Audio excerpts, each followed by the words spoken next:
orang yang melakukan tindak pidana yang merugikan orang lain itu dipidana kan. Termasuk juga orang asing kalau dia melakukan tindak pidana.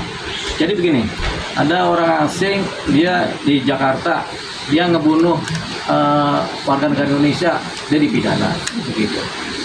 Sama juga orang asing juga kemudian dia mencemarkan atau menghina-hina orang Indonesia. Kalau zaman dulu susah karena harus ada kapal di kapal Indonesia, harus ada di wilayah Indonesia.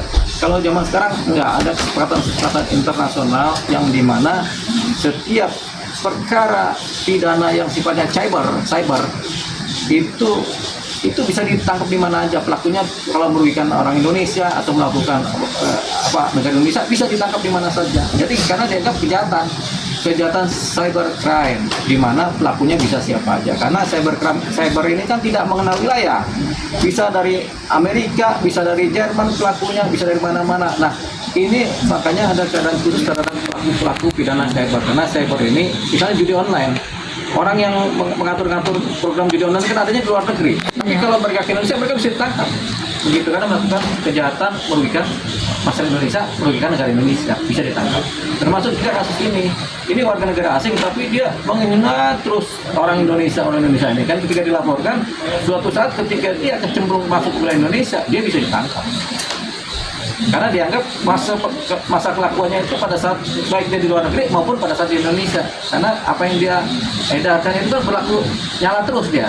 Jadi sepanjang dia punya cyber masih nyala terus, misalnya di medsosnya nyala terus dan dia ke Indonesia, dia masuk posisi pidana di Indonesia. Pada perkara ini hukumnya tetap pakai hukum Indonesia? Pakai hukum Indonesia, hukum undang-undang ITE Indonesia yang berlaku.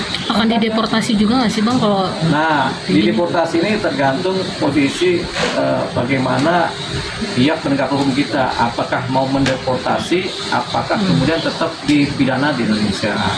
Jadi pada umumnya pelaku-pelaku ini tetap dipidana di Indonesia sampai pada titik kedubes dari tempat yang bersangkutan, dari si yang bersangkutan kemudian memohon pengajuan supaya dideportasi atau dipidana. Ada juga langsung deportasi karena melakukan tindak pidana juga di tempat lain, jadi dideportasi aja supaya tetap ditangani di tempat lain, di negara lain kan.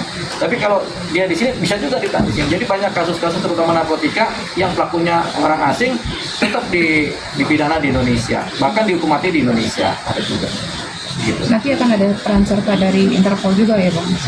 Interpol berperan, Mahkamah Agung berperan, kemudian Kementerian Luar Negeri berperan, banyak perannya. Imigrasi juga berperan.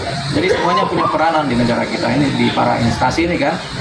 Kalau persoalannya adalah warga negara asing, termasuk Pak Kedubes, Kementerian Luar Negeri berperan juga. Oke, 3.